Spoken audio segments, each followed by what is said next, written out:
Maybe. And we're live. And we're live. Hello, everyone, and welcome to Psychic Coffee Shop. I'm Aeson Knight, and of course, with me tonight's my awesome co-host, Techy Joe. How are you, darling? I'm doing great. How are you this evening? Being halfway evil and overly aggravative.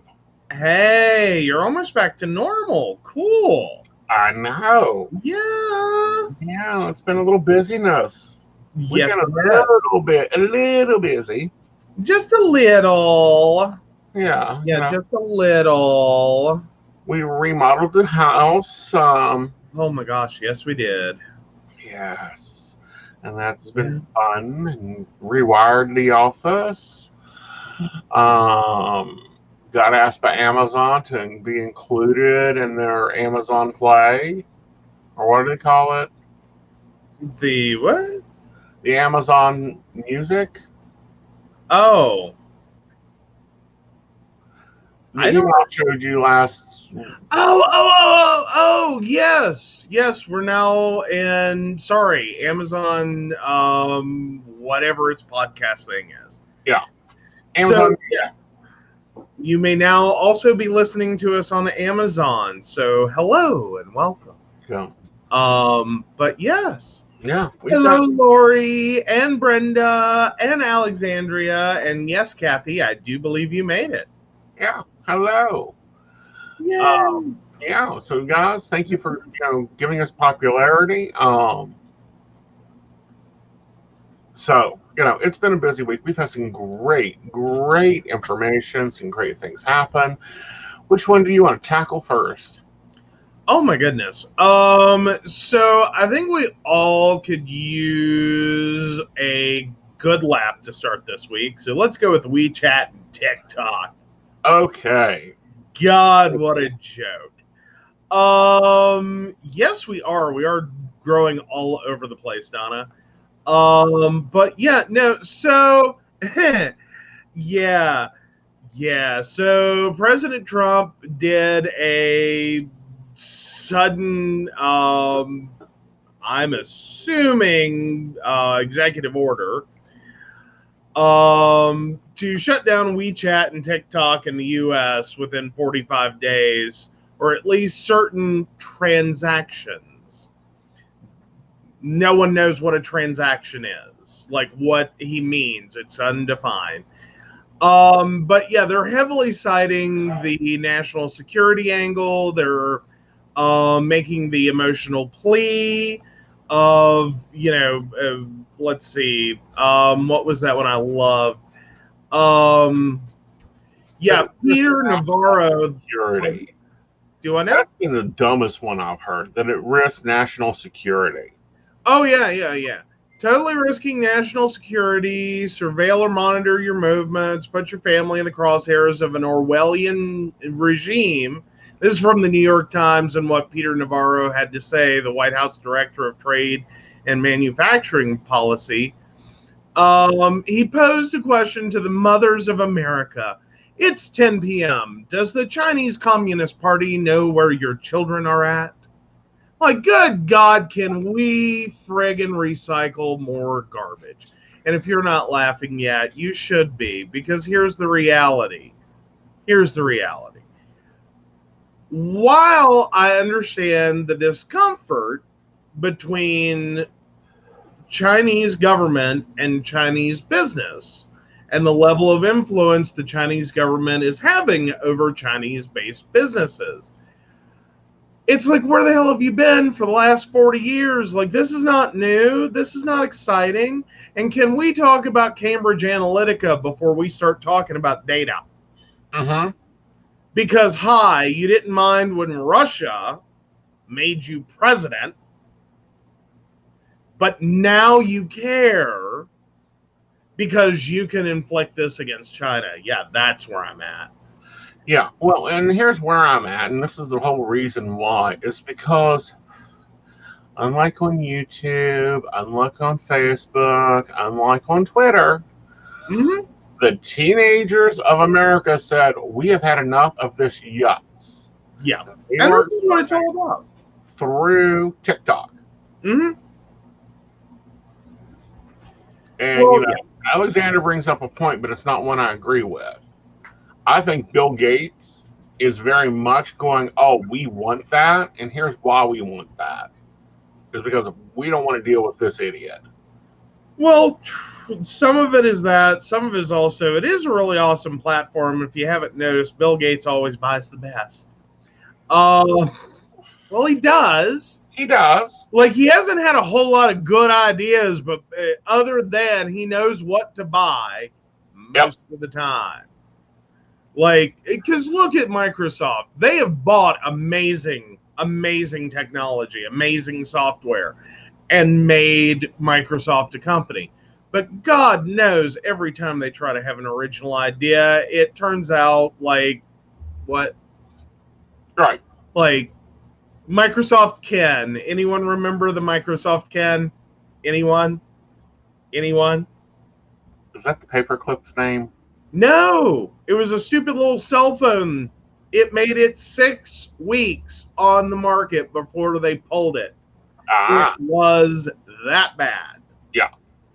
Like, they hyped it, and it was this ugly cell phone, and no one remembers it, or no one should remember it. I just that annoying paperclip, and I believe it came on Millennium. Yes. Drove me freaking crazy. Get him off. It was the greatest American murder. Yes. The day Clippy died. Exactly. Everyone celebrated, like, thank you. Like, oh my God, could we turn that off? But yes. Hello, Patrick. Sorry, didn't mean to miss you there. And a G. But yeah, well, I don't know that. Yeah, I don't know that's. Well, yeah. It seems more like it's been more interference in TikTok being bought. But the whole reality is what you're saying. He's just still really ticked about that friggin' rally. That's all right. There's going to be more. There's going to be more problems coming out of it. There's more people standing up. Yeah. A story that we're waiting to finish cooking is where apparently the Secret Service sought an unarmed man at the White House. Okay. Yeah, we're still waiting for that one to pop up. Oh gosh. Yeah. Honestly, in the list of failed Microsoft products, Danielle, that is a fun and interesting place to go. I don't remember a watch. I'm not saying it didn't happen. They may have done. Let me see. I'm trying to remember if Microsoft did a watch. Like, they've done some really weirdo things. Like trying to compete, trying to do the whole, like, we'll keep up. Yeah. But yeah, oh God, I think they did. The Microsoft Band. Yes. And oh God, that's still available. Oh Jesus, that's even uglier than I imagined. It's just the friggin' tiles from Windows, and it. Oh no, that's hideous. And but prominently, it has a reboot button. I'm assuming. Because it's going to need one often. Yeah, really? Yeah, last night I spent like half the night restarting my computer. Oh, yeah. But no, Apple has a watch. Microsoft has a band. And it looks even worse than the crappy, like, and I don't have it with me. We have non-high-end smartwatches. Like, they do their stuff. This looks like even less than that. Wow. Like, don't get me wrong. Anyone like Samsung, if you're listening, I would love a Gear. But anyone else? I'll review it for you. Yes. I'm not giving it back. But yes. You know, if we review something, we get to keep it. But it's like, dear gods, can this administration get any crazier? Like, I didn't watch reality TV because I thought it was stupid. I'm getting really tired of my news being reality TV. or more importantly, being run like a reality television show. Like, that's what our government's at right now. It's like, let's just start some shit. Yeah. Like, holy crap. But hello, Emily, and so glad you could get the munchkin to bed and join us. Yeah. But yay. And Shannon, yes. Ooh. Ooh, there's money tea? When was there money tea? I missed the money tea. Where's the money tea? That was experiment probably around the time we were doing the revamping of the office. Wow. Yeah, that was one of those custom blend things I'd done, and I'm probably do that eventually again. Ooh, new products for House of Aeson? New products possibly for House of Aeson. I mean, come on, I've got a binder full of recipes. And when I say binder, I'm not talking small. Oh, gosh. No, it isn't. Please don't drop it. You'll crack the floor. Yeah, then I'll call Patrick over. Oh, my goodness. Okay, so it's not in my drawer, but it's about that thick. It's the big purple one you see me with. Well, we have high praise for it. Yeah. Danielle says it works wonders. Yeah, I need to get a time to talk and drop off dialing for dollars. There you go. Yes. Oh, good deal. Yeah, like Emily's all about it. She's wait a minute. Like, I think her feet just unpropped so she can sit up and be like, wait a minute. Wait a minute. I need some money tea. Yes, money tea exists. Get my credit card. Yes, money tea exists. I've got to figure out packaging and all the other fun stuff because really, I don't think you guys want your stuff in Ziploc bags from the dollar store. No. But it may be like a loose leaf type thing. Absolutely. Yeah, we're still like House of Aeson was supposed to be in a bigger part of this year, and then COVID-19 happened. Right. And so, yeah, we're still like, I think we really thought like maybe we'd be like the rest of the world and like we would get to go to a pool this summer and, you know, eat in restaurants again. But no, it's the United States. Yes.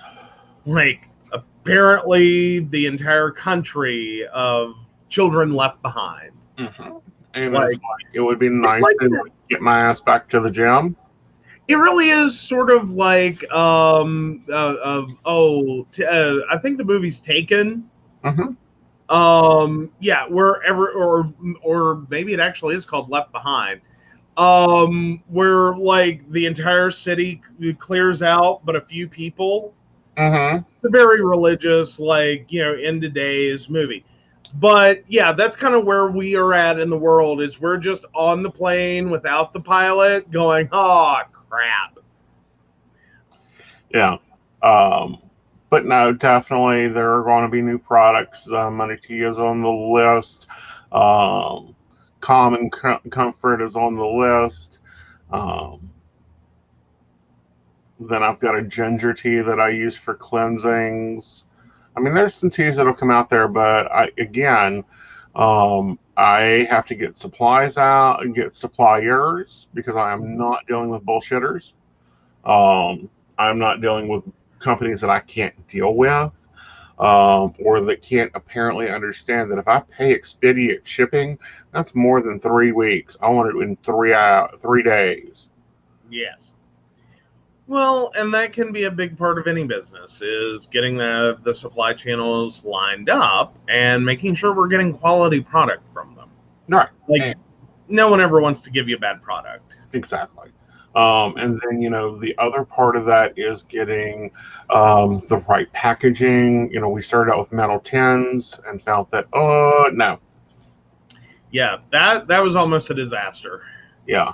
Like, we didn't even realize how bad. Like, we thought, no, this will be great. This will be great. Yeah, we can work around that. But yes, and you did have a question that popped in. Okay. Sorry, we were not ignoring you, G. Yeah. And it's All right, so March 9th, 1995. Why is my life falling apart? Sorry, D. Hope you're still with us. We were trying to get there. No. We got a little carried away there. No, we grab them throughout the show, and then at the end of the show, we do take a lineup. Yeah. But, yeah. And hello, Terry. G, to put it nicely, it's because you're going through a growing period. It's kind of like house remodeling. Sometimes you have to let go of stuff. You have to throw stuff out. The universe is just going, we ain't putting up with this anymore. It's time to clean it up. Because we get the Justice and the Eight of Cups here. It's time for you to walk away from things and leave them where they are. This is a heartbreaking moment. And the thing is you're starting anew with the Ace of Swords. You're going to start something new. You're going to start being new. I think that we're looking at it in time-wise. After we get through the destruction of the tower, probably about 7 weeks, and you need to be checking your goals at that time. Okay. Yeah. Well, there you go, Achi. Danielle, definitely send me the link. I'm totally open to it. Because Lord knows there's stuff I can't get here. All right. So, our next topic. Let's just start out completely with the presidential race run, starting with the biggest joke I've seen, and it's now becoming criminal. Yes, God. Like, I wasn't sure which way you were going, but then I heard the rest of that sentence, and I went, "Oh, Kanye West." Yes. Yes. So someone needs to get him into, Ward 5. I don't want to say Betty Ford Center, but some place that has mental help. well, and right now, like, forgetting like Kanye West as a person, like his campaign is in trouble. Like, he's being charged or potentially facing charges of election fraud. Mm-hmm. Because a lot of what was submitted on his behalf is illegitimate.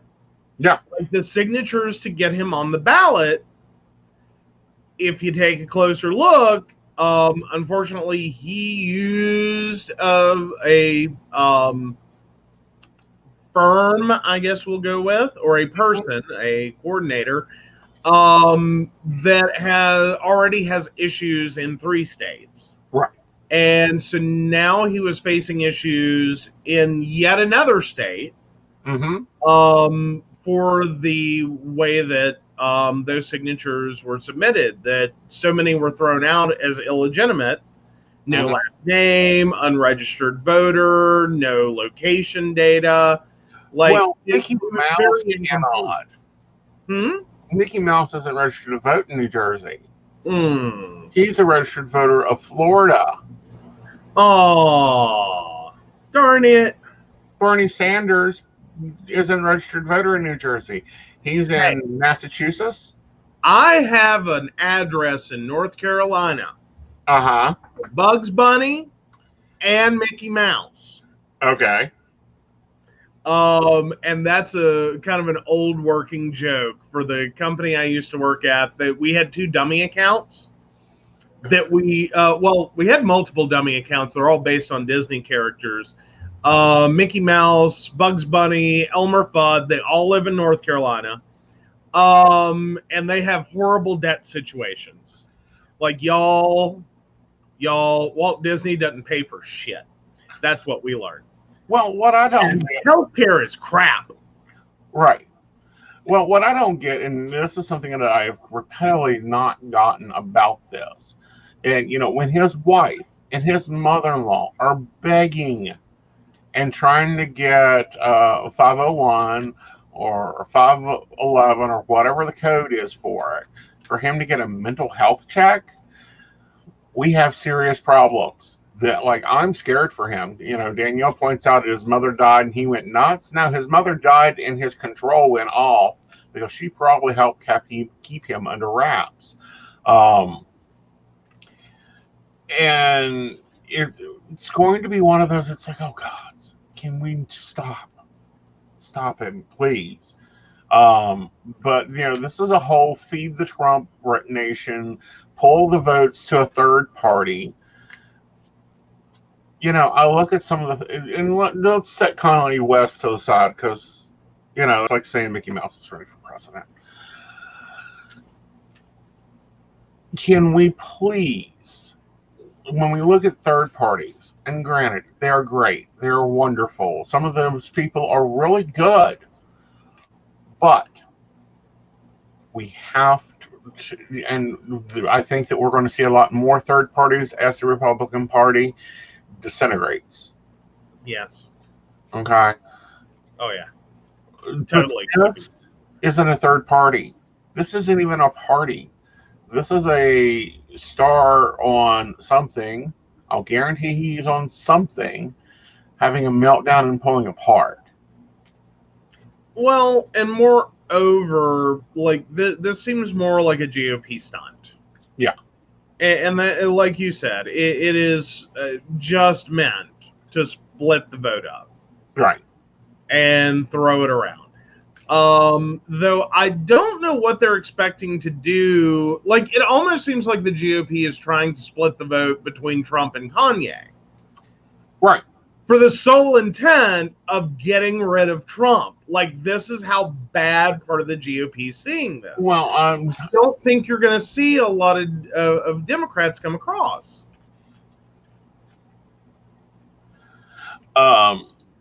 What I feel and what I really feel in general is this is a Trump, because if you guys remember 4 years ago, Kanye made news because he had a private conference with Trump. Mm-hmm. I'm really feeling that this is to go after our minority votes on the Democratic ticket, because I'm sorry, it's like, and we see this in gay lifestyle all the time, and we've seen it over and over. Mm-hmm. There is a bias built in there that says if a gay electoral, I don't care if he's the stubbiest queen that has no fucking ties to the community, but if it comes out of LGBT, we'll vote for him. I think people are thinking because he's Kanye West, all the reality fans will turn around and vote for him. Because they want to see a reality White House. Why we need a second season, I don't get a clue. And a crazy reality White House at that. Yes. Like, I just can't even imagine that presidency. Like, I don't think it's going to be worse. I will say that. I don't think it could be worse than a Trump presidency. I just don't want the bust of George Washington having cameras installed in his eyes. Well, there's that.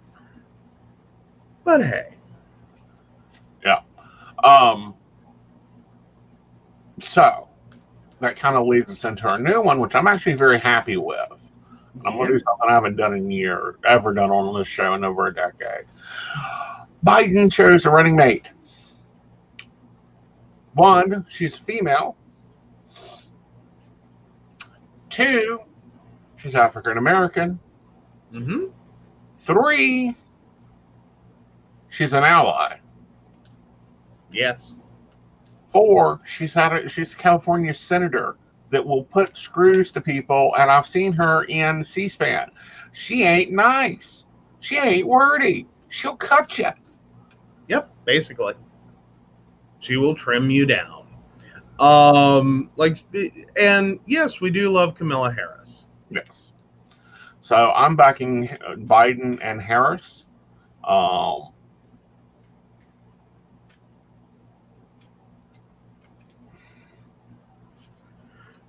No, I don't know. Kathy is going with the choices really suck. I'm not there. Yeah. Like, I will say that no, I don't think Biden was necessarily my first choice when the whole field was there. But I'm good. I'm good with Joe. I'm good. Well, not only that, but if he's got Harris as a vice president, he ain't gonna get by with much because she'll slap him. Basically. Yeah. So there is that. Right. And I like her. Now, granted, I would love to see a Harrison Warren ticket. I'm totally into Warren. I love her in the Senate. I think she would be wonderful in the White House or anywhere in the West Wing. Just because she knows her stuff and she'll cut pennies. Oh, yes. Yeah. Absolutely. All right. All right. So we got a bunch of questions. Yeah. So Danielle, 4283. Will we purchase land or home soon?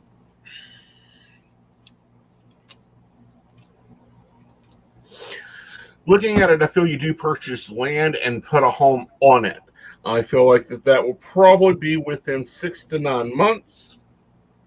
I will caution you to check the laws about the land, what you can do with it, how you can handle it, and listen to advice on it. I do feel like this will probably be something very good for you. I think it'll be great for everyone. Make sure to homestead it, i.e. it goes on to Matthew, in the deed list Matthew. That way that things will be a lot easier and there isn't this big doubt and trust. Because we all know Mary isn't going anywhere. Alrighty. Okay, and then we have Emily, January 1st, 82. Is my son actually going to be in physical school this year, or will I be teaching him at home or online again? She has a further note that because the school board here is writing their policy in water so far and no one can figure out what's going to happen. I hear that. You're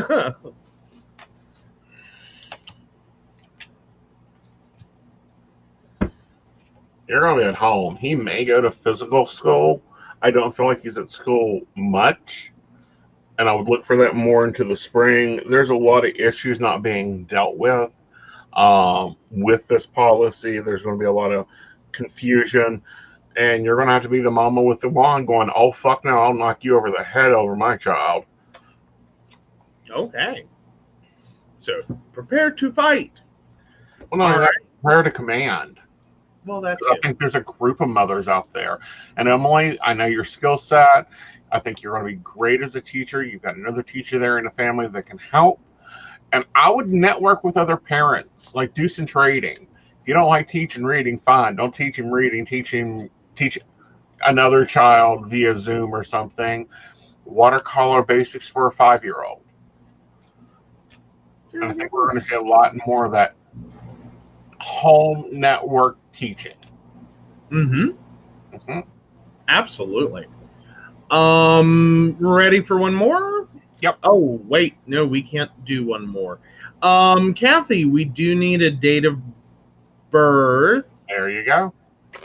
Yeah, sorry. I was about to read yours. Let me double check. Oh, there it is. 7/28/62. Okay. So she technically gives you a coin toss on answering one of two questions. So she says 2 questions. I realize you can only answer one, so your choice. Will my car accident arbitration on September 22nd settle well for me on that day? Or how does Chris and my relationship change? And I hope I got the name. Give me the car one. Read it again. Okay. Will my car accident arbitration on September 22nd settle well for me on that day? No, you're looking at October before it even settling. I think that it may be handled, but the final settlement won't be till October. Next question in that. How does Triz and my relationship change? And again, I hope I'm getting that name right. I think you guys are still trying to figure out how to balance emotions with communication and feelings. I think you need to take a little bit more praise and compliments. I think that you need to take a little bit more of the shine. And I think it comes full circle and it's a lot more in balance. All right. We do have one more. Okay. Patrick Webb, 21389. Should I get the land from Danielle's mother's side?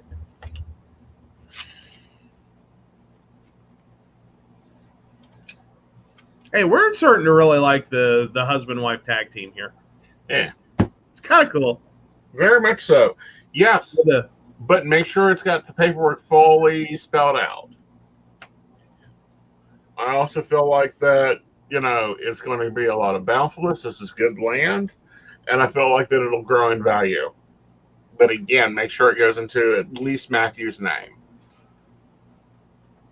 Okay. All right, guys. It's been real fun. All right. Well, we have one trying to come in, but we'll go ahead and hit the next topic while that fills in. Yep. So yeah. Yeah. All right. So now we're at what? California? California And- Judge. Do I now? California Judge trying to make you punch a time clock. I know, right? That was my thought as I was reading that, is that, ooh, this could be issues for like a lot of different industries. Mm-hmm. So Uber and Lyft are effectively facing a challenge from California, and have been, because California has changed the way it classifies the difference between an independent contractor and an employee. And Uber and Lyft have really, really fought this. And the California has, I believe, a ballot initiative to answer the question. But in the meantime, there's a judge that's actually saying, "Oh no, this case can proceed." Mm-hmm. So it is starting to crack open the door between what defines an independent contractor and what defines an employee. And right now, it looks like Uber and Lyft drivers may effectively end up employees. Right. Now, the always the same guidelines has always been: if you have to punch a clock, then you're an employee. If you have to have certain equipment, then you're an employee. If, what is it? If you have a required schedule, you're an employee. However, if you don't fit those guidelines, you're not an employee. You're an independent contractor. Well, but that's not quite the argument California is making. Okay. The argument that California is making is that effectively the drivers for Uber and Lyft Mm-hmm. are not like an inconsequential part. Right. Like it's not just meh. They are actually the whole basis of Uber and Lyft. Like the software isn't really Uber, and the software isn't Lyft. Like without the drivers using that software, there is no Uber and Lyft. Mm-hmm. You can't extricate the two. Right. So what that judge or what that case is arguing is that no, these are interlocking pieces. You don't have a business without these drivers. If you don't have a business without these drivers, then they're employees. Right. Which I can follow that argument, and I think that's a realistic change. Because even though because one, Uber and Lyft has tried to make required working times. They've done a lot to try to push their services into a near employee relationship without those pesky unemployment benefits, insurance, vacation, like without the benefits package. Exactly. And a guaranteed pay rate. Right. Now, here's the differences that I'm seeing a lot between Uber and Lyft and the networks. I'm not employed by networks. They are my vendors, meaning technically I'm hiring them to provide a service. True. The service is to process credit cards, give me a phone or a chat line or a camera stream, and to operate the back office. Same as hiring an accountant. If anything, they are my employee. But does that network have a business without all of you? Like if all of you left, Mm-hmm. you just up and one day said, okay, we're done. Mm-hmm. We're not doing this anymore. Like your company sucks. We don't want to be here. Right. Then what does that network have left? Right. The They have software. software, but is that something they can actually, like, that's not exactly a thing they're selling. They don't sell their software. No, they sell They're their not service. selling you access to it. You know, it's like if everyone quit using a MasterCard, MasterCard wouldn't have a business. Well, very true. And But again, slightly yeah, different. I'm really watching this story because this is going to be a major change. You know, I have 11 different vendors, work with 11 different networks. If this goes through, then I'm going to have to choose which network to go to, who's got the most benefits. I'm going to have to hit a time clock. I'm going to have to, you know, do all this, be an employee, and there goes my business. Because you know what they're going to do with that is, oh, we want exclusive. Ooh. Well, okay, and Jessica brings up a very strong point that, or a very heartfelt point that she had to struggle to explain that to a social worker, the whole independent contractor versus an employee, Yeah, and whether or not she was employed. right. And it's a struggle. Oh, it's a struggle every time when someone says, how many jobs do you have? And I say 13 currently. And they're like, Well, yeah, yeah, but technically you don't. You have one business. mm-hmm, Like, 3. well, but you see what I'm saying though. With Right. those, like if you're looking at 13 networks Mm-hmm. and do you work for 13 companies, sort of, or do you, one business, have 13 vendors Mm-hmm. supplying customers to you? Right. And that can be a big part of determining that relationship as well. And it is hard to ferret out the difference. Mm-hmm. And I do think California may have muddied the waters. Oh, I think there's a more than money. That's just created more bullshit we have to deal with. Well, but it also goes back and forth on those same lines Mm-hmm. of when does, the situation shift? Right. Because we've seen a lot of businesses try to hire what would traditionally have been called regular employees, Mm-hmm. as independent contractors. You just have to wear this uniform, be here at 8 a.m., leave at 5 p.m., do everything we ask the way we tell you to. You're not allowed to, do the work, with any independence. Mm-hmm. But you're an independent contractor. Right. And that's where it starts to kind of screw that relationship. Is, okay, what are you asking of these people? Right. And see, like the drivers, the thing that is different naturally before the networks in this is Lyft has its own rate. Everything has its own rate. The driver can't set the rate and go like, all right, I want $1 per mile and $10 pickup fee. Mm-hmm. Well, yeah. And so, yeah, and then Emily brings up also a very good point, which, well said. Their entire business plans were basically to offer taxi services at a very cheap rate to undercut standard companies. Then, when they've taken over the market as the monopoly, raise the rate and finally make a profit because they're running at a deficit right now off of investment money. Mm-hmm. And where have we heard that before? Come on, guys. You know this. You know this. It is one of the largest dots on our landscape. Always low prices. Big smiley face. Yeah. Walmart. Yes.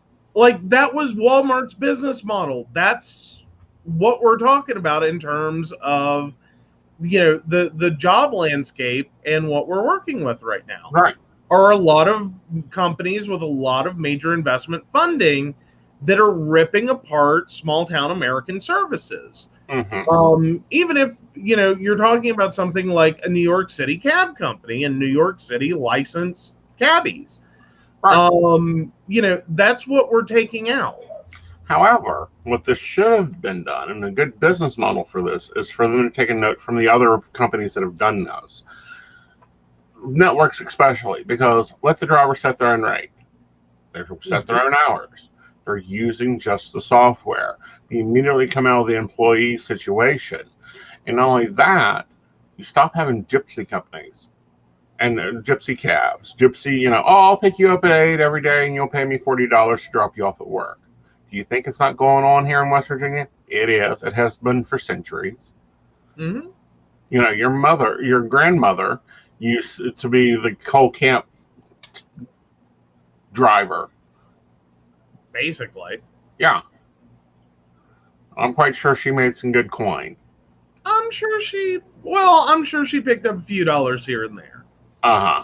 Like, I'm sure she had her pin money, as the girls would have called it. Uh-huh. But she was always big about having her little bit of money. Mm-hmm. So no, I get that. And then, but Jessica also brings up the point that they forget the social services forgets that a 1099 is not employment. But that's also where the problem comes in. Mm-hmm. Is that as a 1099 income earner, like, then it turns around, you are, whether you're registered with the state or not, as a sole proprietorship, you are a sole proprietorship. All right. So now 1/3 of whatever you receive is now taxable. And it creates a lot of situations. Mm-hmm. Like, it's one thing when we're talking about someone using Uber and Lyft to make a few bucks here and there. Mm-hmm. But when it becomes primary income, mm-hmm. like, this is what is keeping the lights on, paying the mortgage, covering the utilities, buying the food, putting gas in the car, literally. All of that. How much of a gig, if you're doing this without end, Mm-hmm. is it? Right. At that point, you really are an employee. Like, I can see the argument there. Right. But in that mash of stuff, the Uber CEO was on a show and he talked about creating something that I went, oh, I know what that is. But it was a pool that the employers or the companies would pay into, and drivers who work so many hours could take out of to pay for, like, medical insurance, vacation, whatever. And I clicked in my head and go, oh, I know what that is. That's called a union. Effectively. Which in reality is probably a lot of what needs to start happening is a gig economy union. Well, and I think it represents all gig economy workers. Yeah. But I would like to see industry-based one. Like, there's a one for drivers, steel workers. Get on that. There's one for psychics that is like, I believe it SAGs. I have no idea. Academy. Yeah, it's the Stage Academy. Okay. That actors are a part of, and production. Oh, the Actors Guild? Yeah. How does that work? That's a weird place to get picked up at. Here's the point. This is what actors get. They can buy into retirement. Mm-hmm. They have disability benefits. They have their health insurance provided through there. They have standardization of contracts. Sign me up. Well, but then here's the other reality here. If we were not ripping away at the Social Security system, if we were not fighting against, Medicare for all, or at least universal health care, that's a lot of what's missing from the gig economy puzzle. Right. Like, when you really boil it down, is that it's not that it's a problem to be an independent worker. It is not that it is a problem to actually be a sole proprietor and have a business, or to incorporate, how whatever form that takes, LLC, a PLLC, an SLLC, like that's a new one on me, or an S corp, however that works. That's not the problem. The problem is a lot of these companies are effectively using people in a way that financially it's a short-term benefit with a lot of long-term pitfalls. Right. And we've not recognized that. Like right now, it's been feast or famine. You work it. If you get it and you make it and you can cover it and you can somehow keep health care through a government entity or pay it yourself, then, kudos. That's great. But if you're working Uber and Lyft and it is making up a large percentage of what you take home to pay the bills, but then there's nothing left over, like if you're on that treading water, which I'm sure in major cities, you could end up there with Uber and Lyft working as hard as you could possibly work, is that, you're just holding the boat above water. There's no dental, there's no vision care, there's no health care, there is nothing. And when you start considering that these are people who are driving for a living, think about truckers. Usually in a commercial driver situation, you want health care, if for no other reason than to make sure those employees are fit to drive.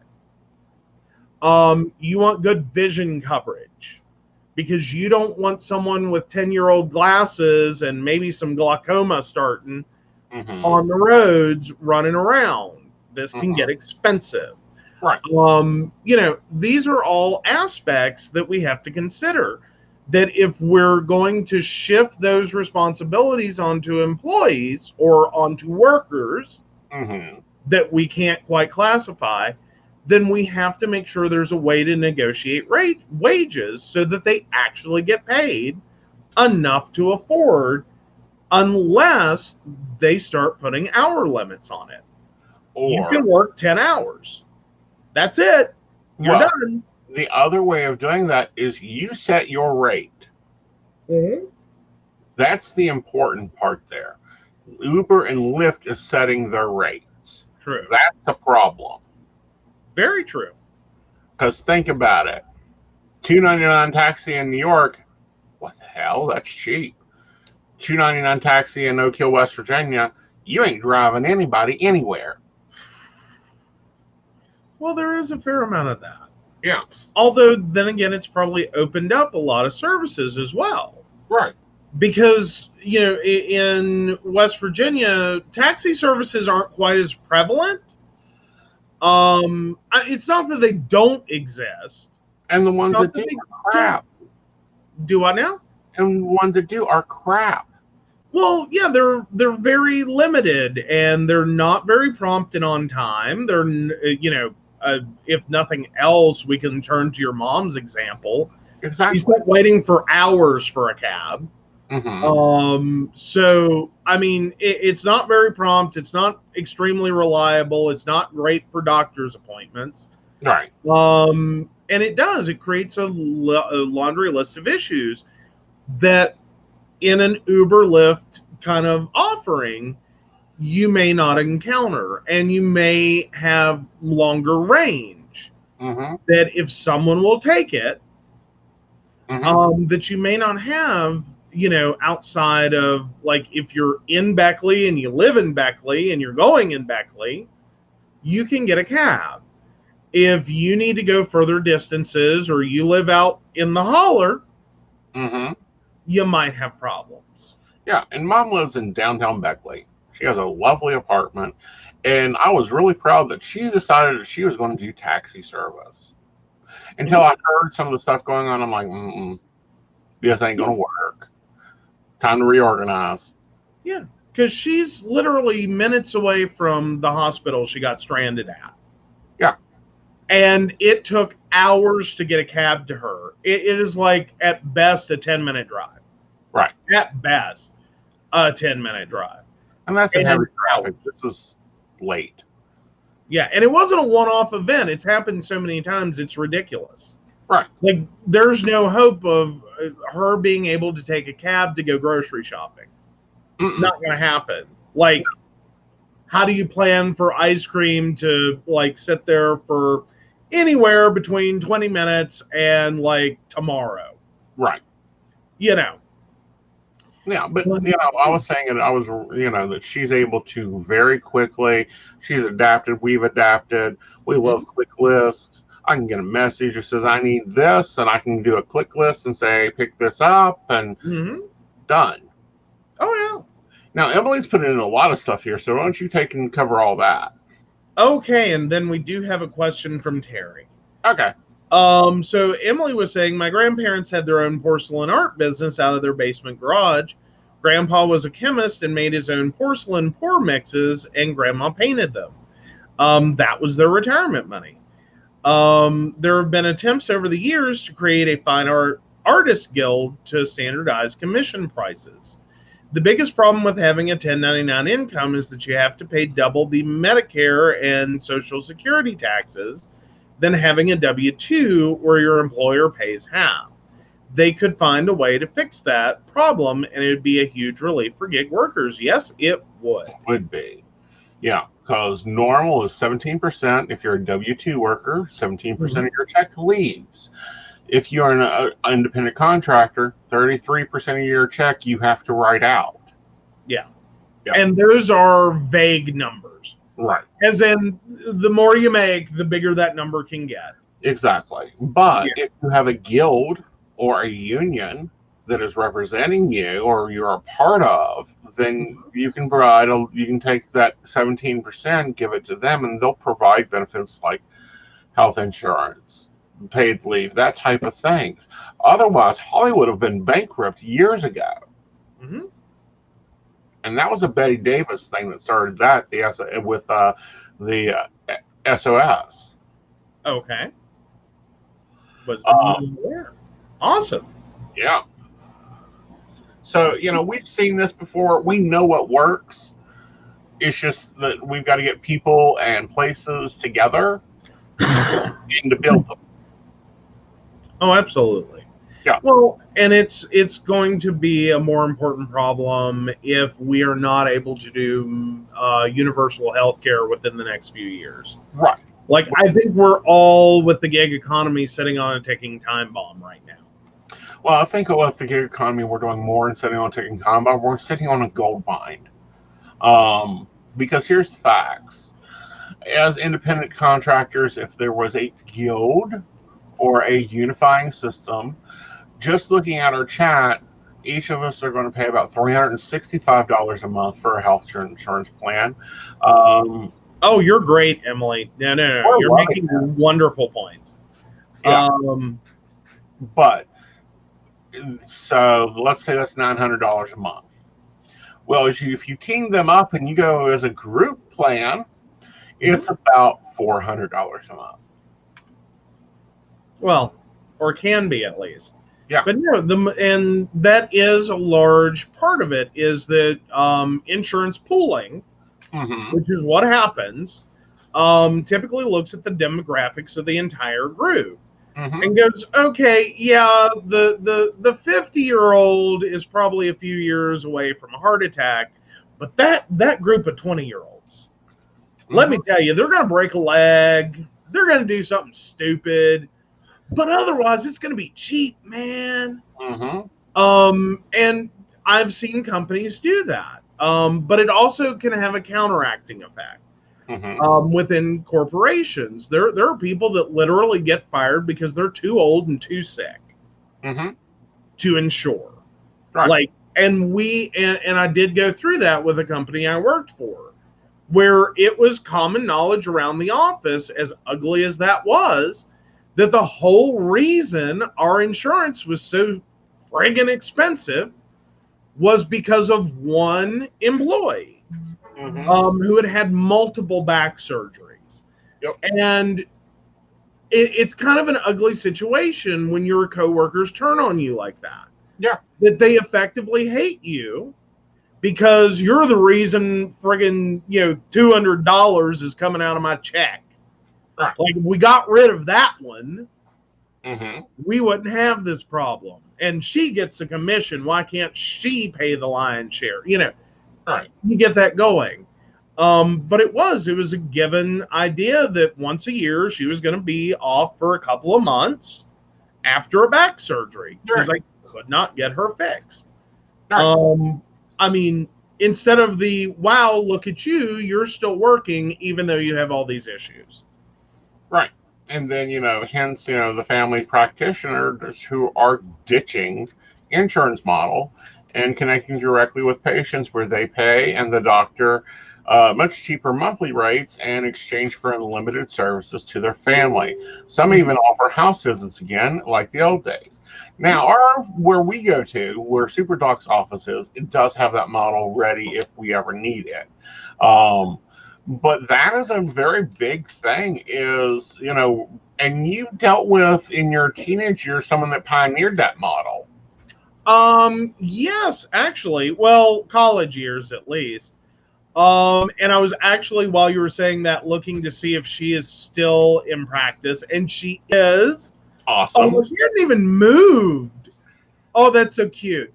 So Dr. Elizabeth Vaughn, she is a trip. Let me tell you, that temp services call to go work for her practice was just amazeballs. That's like, and I always tell the story the same way, is that like temp agencies, the employees there, when they call you for an assignment, they are usually a normal level of used car salesman. Like, hello, we have an assignment for you. The day they called for her, it was, hello! They were over the top. And I was like, oh, God, how bad is it? Like, how dirty is this job? Like, are you going to send me to go, like, sweep sewers? Like, what are we doing? Like, what is this? How bad is this going to be? And they're like, no. It's an office job. It's for, a doctor's office here in Greensboro. And, just you could hear this over the phone. I'm going, but what's the catch? And they're like, because I'm already like, sign me up. And they're like, well, before you agree, go look at this website and then call us back. So I went and looked at the website and I'm like, okay, I'm fine with this. Dr. Vaughn. Okay, she's a little different. She works on a prepay annual subscription model, unlimited doctor's visits, no charge for those visits. She gives you her personal cell phone number to call her at any hour. Okay, yeah, she calls herself the Aaron Brockovich of medicine, and she's got this whole thing about bra free, and I think that was her one of her websites was brafree.org, talking about the harms of bras for women. And I'm like, okay, I still don't see the problem, and I'm seeing pictures of her. She wears a lab coat, and then under that lab coat, she's usually wearing a tube top and a mini skirt with platform heels. Okay, I'm still good. Turns out, so I called back and took the assignment. And turns out they had been through a crap ton of temps because no one else had gotten quite the speech I got.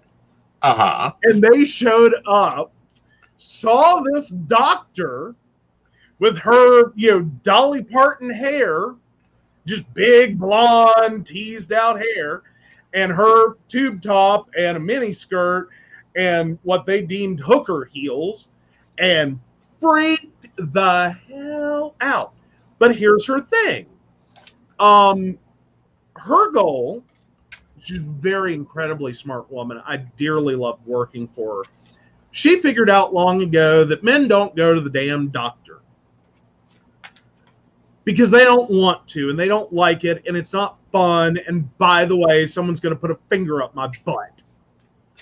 So she said, a good way to get men to a doctor is to look like someone they want to go see. So she dressed the part. And meanwhile, her female patients loved her.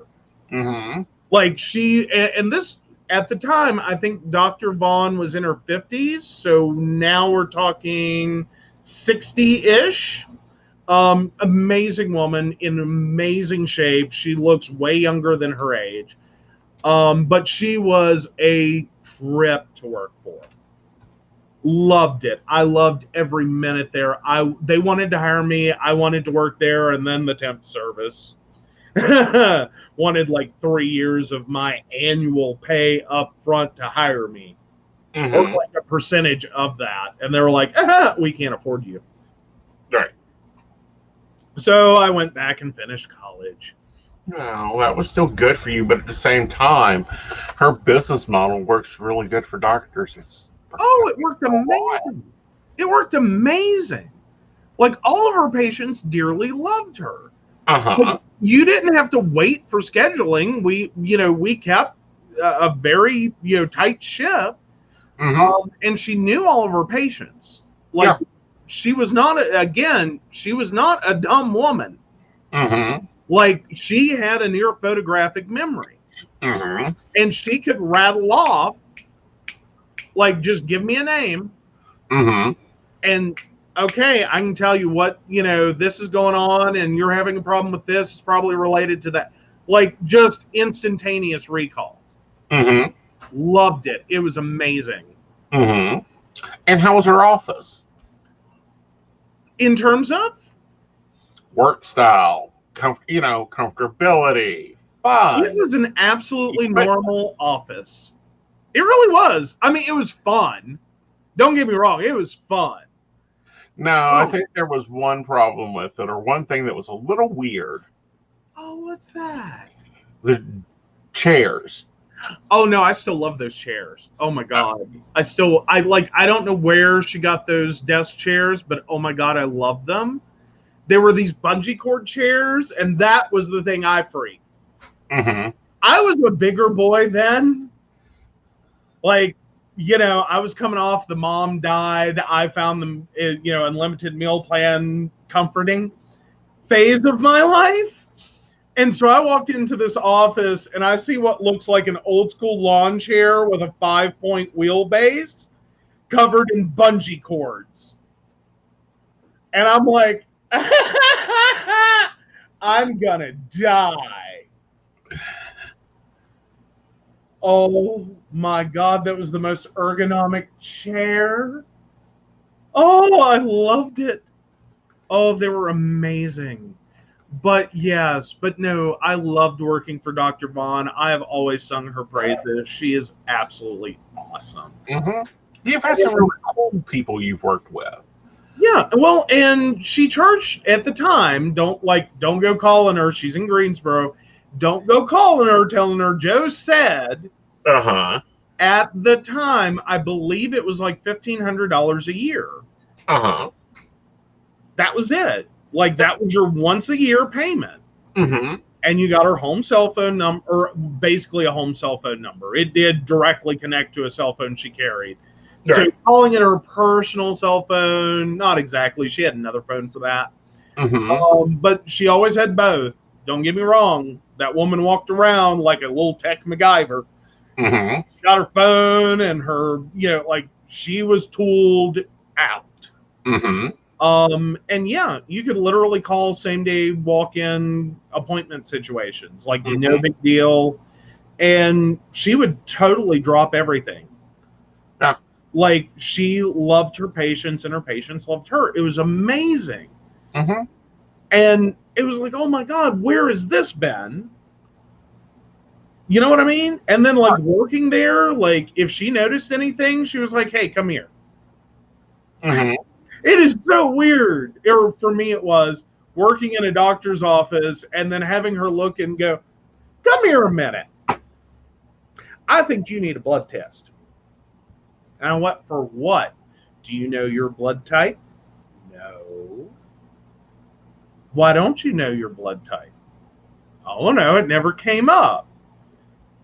because she was a big proponent of the eat right for your type. Mm-hmm. And she wasn't wrong. Well, I don't find it wrong. I'm type O, just as a side note. Mm-hmm. And as much as I love pasta, pasta is not good for me. Uh-huh. It's not good for anybody unless it's fresh. Well, but no, she was amazing. Did comments stop?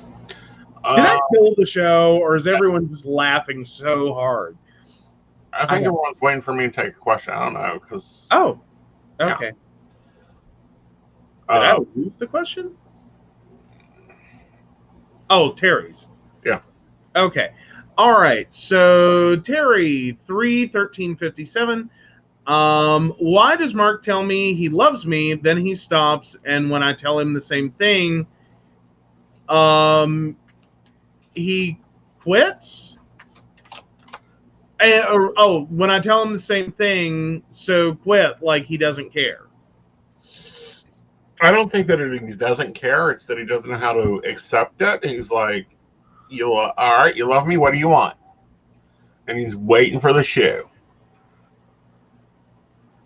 Okay. Looking at it, he's got past issues. We know he has past issues with the relationships.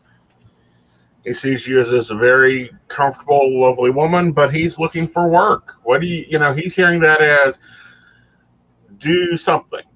I want you to do X. You're not giving him X. Or correct something, i.e., I love you, Joe, but would you please, stop bumping the table? I'm bouncy, okay?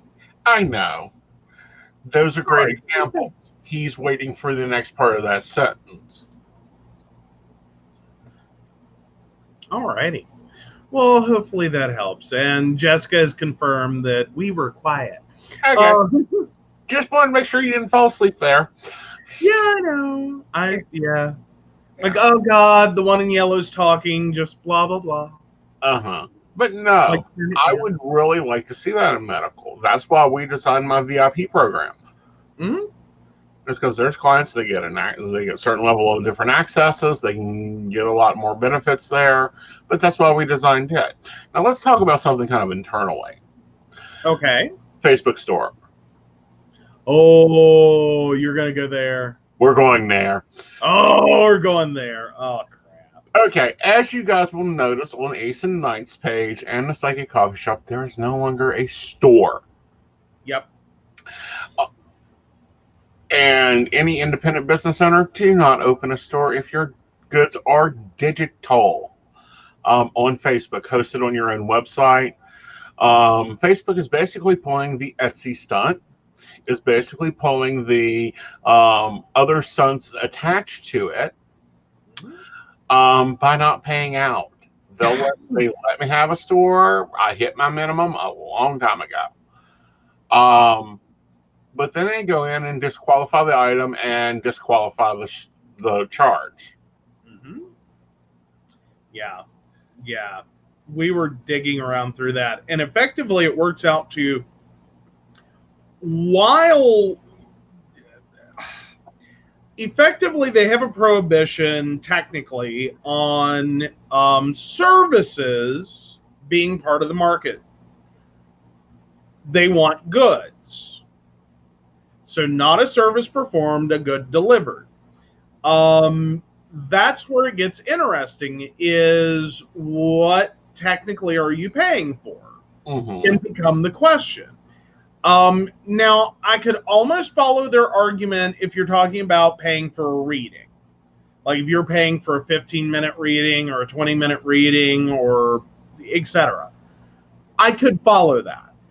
But if you're talking about charts and reports that create a generated work product, mm-hmm.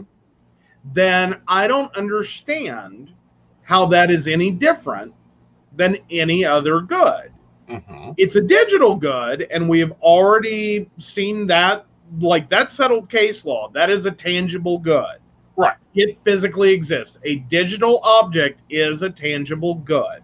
Mm-hmm. But Facebook is arguing against it. They're saying, no, it's not. It's not a good. that it's a product of a service, is what they're saying.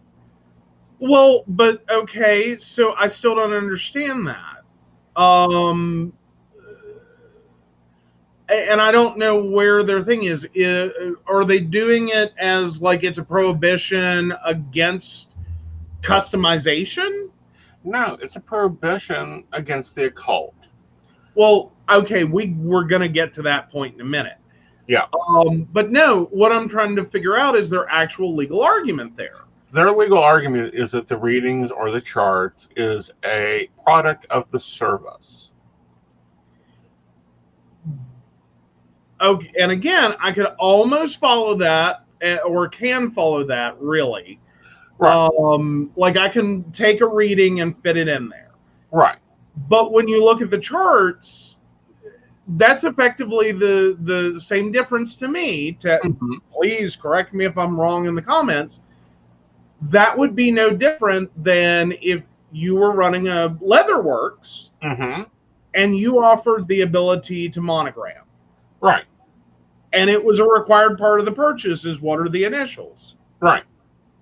Because ultimately, you're asking a few base questions to customize a product and then provide it. It's not really, I missed the service part. Charts can be printed. I actually provide printing and shipping for them. And that's one of the options at checkout. Right. But that is why there is no longer a Facebook store, because we got took for a good bit of money by Facebook. However, you will start seeing in my feed advertisements for houseofaeson.com that'll direct you to a specific type of reading. This is the workaround I would recommend for everybody, is that you, get a PayPal. God love PayPal. And they'll give you the tools, the shopping cart for free. You pay the processing fee, but you don't have to pay for maintenance. But there's no upfront. Right. Right. Like if you're starting a small business and you're working on the shoestring budget model, which, aren't we all at this point? No, we love PayPal for the fact that, one, they are occult friendly, which has been a long-standing problem, is that for Aeson, like I have less problems. Yeah. Aeson, on the other hand, is deemed part of occult offerings, which are banned on multiple platforms. Right. So yeah, then you turn around and like you get shut down, and they take your money, and you know someone that had that happen on Square. Yeah. By the way, readers, do not use Square. They can go back from the first transaction you ever had and draft it out of your account according to terms of service. Yeah. Yeah, and Emily is talking about the absolute joys of the interconnected digital world.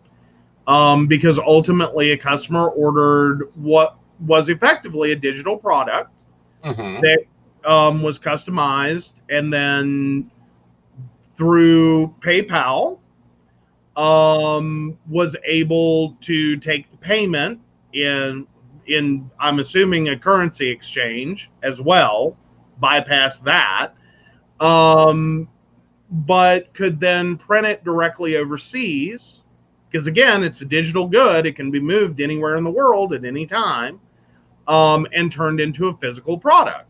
So, yeah. Emily, I have to correct you here. Occult services and life coaching services fall under the same terms of service. It's normally one word, then the other. So with Fiverr, with Square, with Etsy, with PayPal Store, they're all banned. But here's the fun part. My customers got their readings. Their credit cards process their transactions. PayPal's not going to send them the money back. PayPal will hold the money and keep it. Just like Square done, just like Fiverr done, just like everywhere else done. It's a money grab. Because Believe me, the terms of service and all that, shoddy written. Shoddy written. Well, and ultimately, it's not being used the way you would think it was being used. Right. Like what you would expect to be happening in marketplace policing is to remove bad actors Mm-hmm. and go, hey, look, you're not really providing anything. Right. You're just processing payments. And, like if you're offering, to send financial blessings, and for $200, I'll fix your finances through prayer. If that's what you are offering as a service, Mm-hmm. then I could see PayPal coming in and going, or, any service, PayPal, Facebook, Square, whatever, coming in and going, whoa, let's not do that. Right. Like, we're not comfortable with that one. That's like an opportunity to fleece mega churches. But anyway, I could see them. Yeah, I could see them stopping that. Instead, what they're doing is more like a morality policing, Right. and it's like, what are you related to? Mm-hmm. What are you doing? Is it spiritual? Is it new age? Is it, astrological? Is it, psychic? Is it, tarot? And going occult? Mm-hmm. It is witchcraft and therefore banned. Right. Get out. Mm-hmm. So yeah, yeah. But I am spinning off Aeson Knight Life Coaching to be its own page. We'll be sharing that off, but it's going to get spun off into its own page. House of Aeson is getting spun off to be its own page. Mm-hmm. And I'm looking for a name for Aeson Education because I want it to sound different.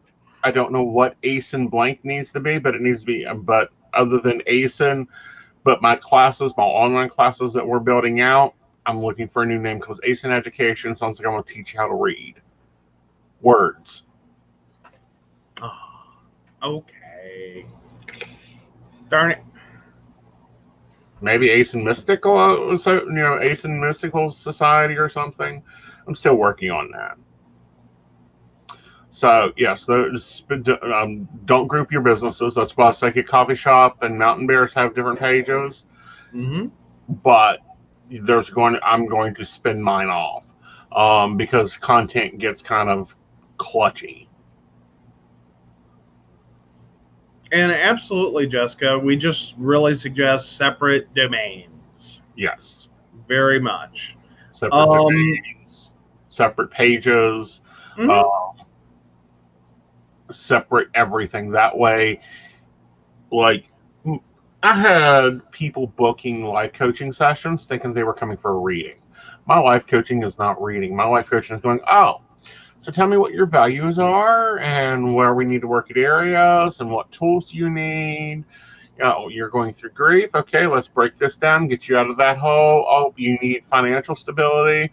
Well, let's work towards that and working within yourself. It's a lot of it's a whole different tool therapy, whole different suitcase. Yeah. But no, and then also one thing to point out to Jessica especially, and to anyone else looking to create what could be considered an occult business, watch your web hosting provider. Yes, let's go ahead. Read those terms and conditions carefully. Yes. There are some things on some services you cannot host. Right. While a lot of that is like child pornography and copyrighted downloads, mm-hmm. that kind of stuff, sometimes in there they have a whole other host of things. Well, let's go ahead and share our host, who we use, our main hoster. Okay. That shows up in the search results. Yeah. So we use what was 1-in-1, which is now Ionis, I do believe. 1-in-1 Ionis or something is our main server. Right. Aeson Knight is hosted by Mystic Computers. Well, yes. Sorry. Yeah. And that's a downsell. But that we switched over to 1-in-1 after Who was it? GoDaddy? Yeah, GoDaddy decided that they didn't want to host my site because it was getting too big. Yeah. Yeah. Well, yeah, your site was slamming into some walls. Yeah. So yeah, and GoDaddy's never been a host I'm really happy with. Mm-hmm. That goes back a long ways. Mm-hmm. My final straw with them was over uh, them not supporting net neutrality. Mm-hmm. They were totally locked in on nope, no Right. net neutrality. So I was like, screw you. Bye. Yeah. Because they were a major host for a very long time, and they still are to a degree, but they've become very strange in terms of what they allow and don't allow. Like that is one, if you're looking at GoDaddy or you're on GoDaddy, I'd suggest you review your terms very carefully Um, because they get a little antsy and they will shut you down. right. And it's, but it's resellers like Mystic Computers and the main server being like 1-in-1. Um, or, the other one, and this is back when I used to work with the adult chat people and adult cam providers. We went exclusively with HostGator because they provided literally, like, their service is designed to provide that are you over 18 crap. Yeah. Yeah. Well, and there are some niche markets out there. Mm-hmm. And it is a good thing to have those. Right. But it can also be very confusing for businesses, small businesses especially, when you're trying to just quickly get your site up. You're not super technical. You're looking for like a page builder kind of thing. Mm-hmm. And you're putting all your eggs in this basket. You're buying a domain, you're setting up your hosting service, you're putting all your stuff up there, and you put all this work into it because it's not easy. I don't care how easy they say the page builder is. If I had $1 for everyone that eventually regrets a Wix site, let me just tell you. But because it becomes a money trap, just side note, that's the rest of the story on Wix. But no, it becomes very difficult to sit there and make sure you're comparing apples to apples. So that when you're choosing, the best rates or the most whatever that you think you need, or not even knowing quite what you need, it can be a lot. And then buried in those terms and conditions, you might find out we don't support you. Well, and here's the key thing to start doing that, and how how I've started using terms and services.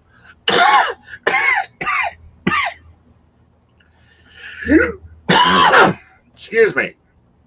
Brag week just came in season. I knew it this morning. Was that in general?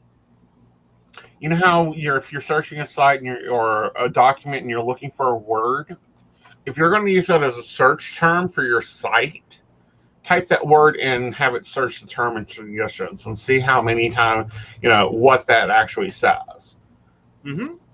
I'll also throw a trick out of my tool bag for small business owners right now. Granted, this is more of a Mountain Bearsy moment, but oh well. Use Reddit. Search for something related to your business, like specifically, like major topic, and watch what it pulls up in Reddit. You may find whole other search terms that you weren't going to think about. So that you kind of can get a feel. It's also a really good place if you're looking for content for your site. Not to go rip off someone else's stuff. Don't do that. That's nasty. No one does that. Like, don't make it a thing.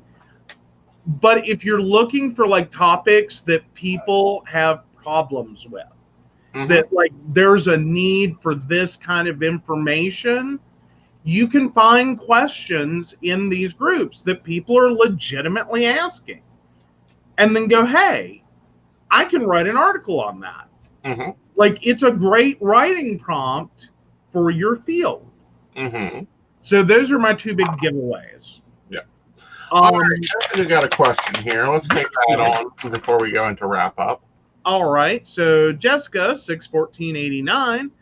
I was thinking about going to about doing some classes online for business. How would that do? I'm doing it for more info. As in, you're teaching. I'm going to give it to you both because you're going to be doing both. I think you doing some classes online for business is amazing. I think you'll do really well with it. I think you'll gain a lot of knowledge with the King of Wands popping up here. However, I do think that you end up also teaching your own classes online. In some fields, somehow you'll teach them yourself. Okay, I hope that answered. But also, get out there. There are a lot of providers of content and business practices and things that you never thought of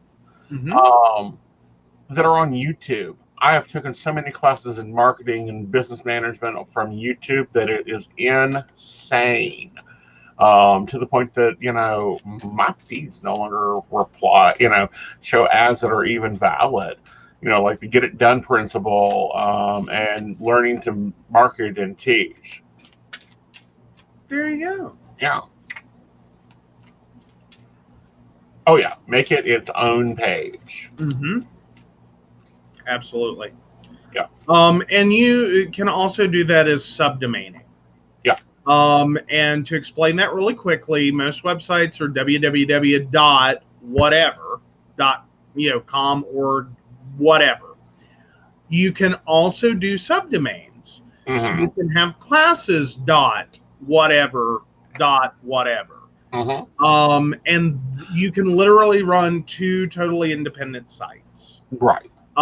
Because typically what happens is if your host were to get ticked at you, they will take down the offending site, leaving the other one alone. Now, if you have both of those merged together and it's all one thing, both go down.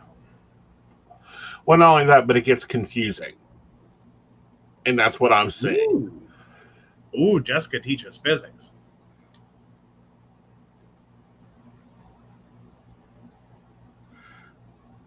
Okay, cool. Hey, that's awesome. My inner nerd just went, yeah, I think she teaches psychic though. Oh, psychics. Sorry, I can't read. Well, no. Sorry, I got all excited.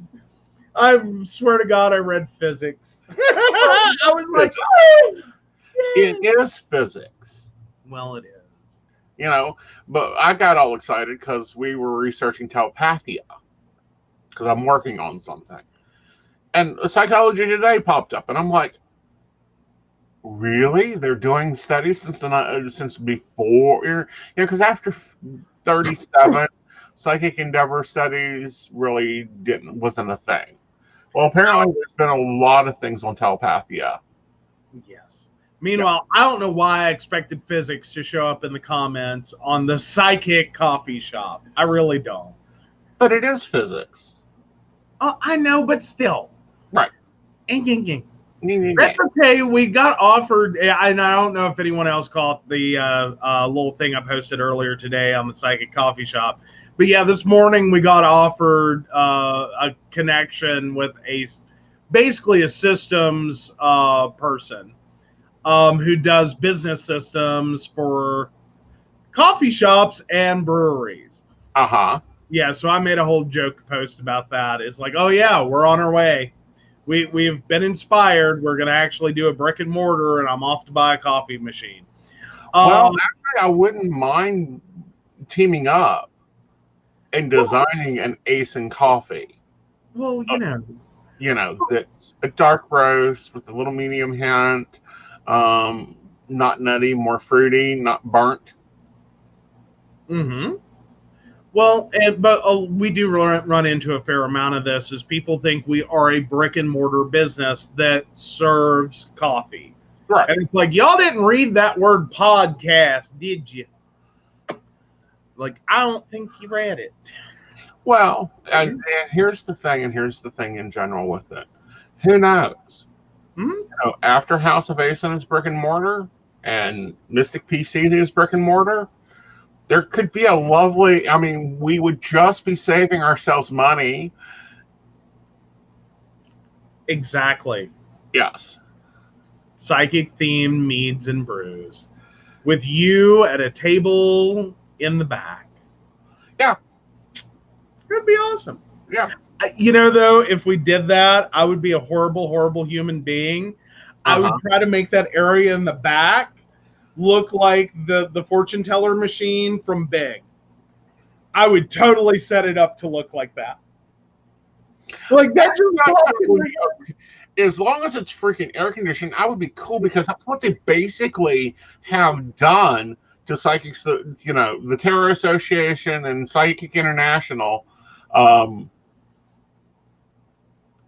Hey, Emily got her slogan down. And yeah, if you look at the sketches and designs and the things that people are doing, it looks like that. I would be in a plexiglass box to be doing live readings in 90-degree heat. Aeson is not heat proof.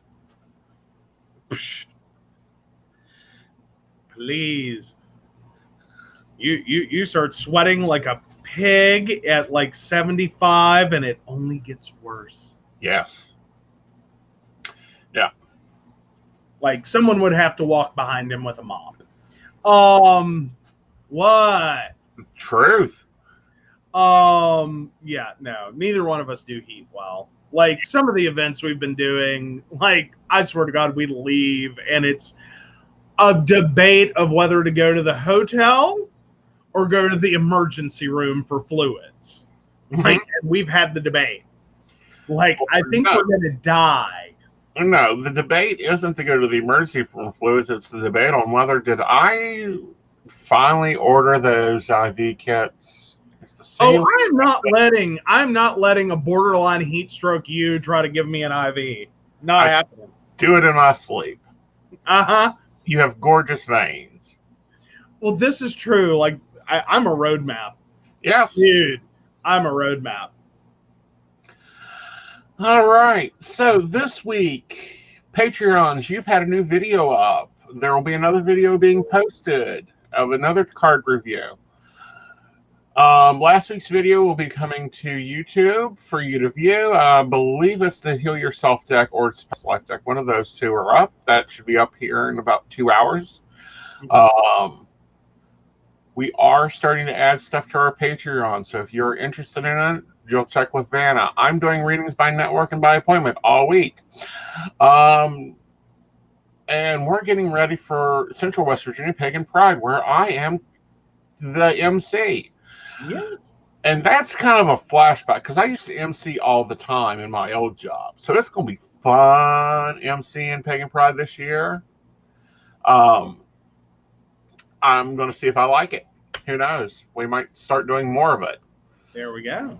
Yeah. Well, of course, we want to thank our Patreon supporters, Beverly Walker and the Crystal Lotus Shop, which is located at 89 Old Main Plaza in St. Albans, West Virginia. Thank you both for your support. If you're interested in becoming a Patreon supporter or you just want to learn more about the Psychic Coffee Shop, please visit pcspnetwork.com and you can learn so much more. Yes, and there's content there and there's other content coming up. Yeah. All right, guys. You guys have a great week. We will see you back on Friday around 9:30 p.m. We are not the Swish Watch Company. We operate at life. We try. We try. We really try. We really do. But otherwise, have a great evening. Relax. Enjoy your coffee. And take a moment to think about where you're going. Till then, good night, y'all. Good night. Good night.